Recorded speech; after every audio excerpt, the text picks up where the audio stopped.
Assalomu alaykum do'stlar. Bugun biz Buxoro shahriga tashrif buyurganmiz. Ya'ni bugungi obzorimiz Jongtong avtobuslari bo'ladi. Ya'ni Buxoro shahridagi Progress Mega Trans jamoasi, ya'ni avtokorxonasining avtobuslari. Ya'ni bu avtobuslar shahar ichiga asosan qo'yilgan.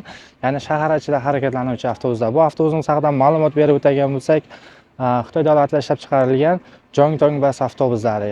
Ya'ni bu avtobusimiz shaharning ichida qatnaydi.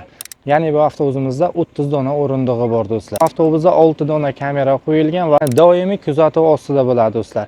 Qani endi avtobusimiz ichki qismlari bilan tanishib o'tamiz.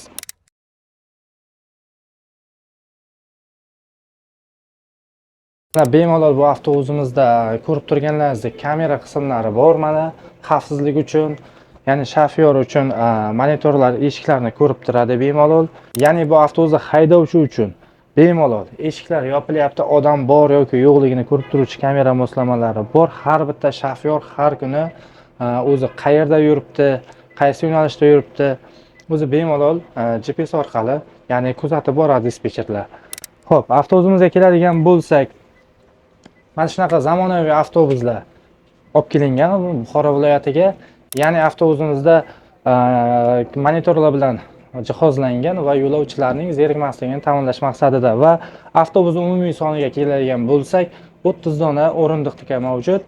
Ya'ni bu avtobusimizda shofyorga alohida, ya'ni tushuvchilar uchun baqirib hayqirish shart emas. Bittagina mana stop tugmasini bosib, ya'ni shofyorga yetib boradi, to'xtashini bildiradi. Yo'lovchi tushaman desa agar. Xo'p, avtobuslarimizda konditsioner, sovutgichlar barchasi bor. Ya'ni nogironlar uchun, misol uchun chiqish uchun alohida yo'lakchalari ham bor. Mana bu yerdan bunday tushiriladi pastga qarab. Mana shunaqa zamonaviy avtobuslar mana O'zbekistonda ham o'z faoliyatini yuritib kelyapti. Ya'ni Xitoyning Jongtong Bus kompaniyasi bilan birgalikda 20 dona avtobus olib kelingan.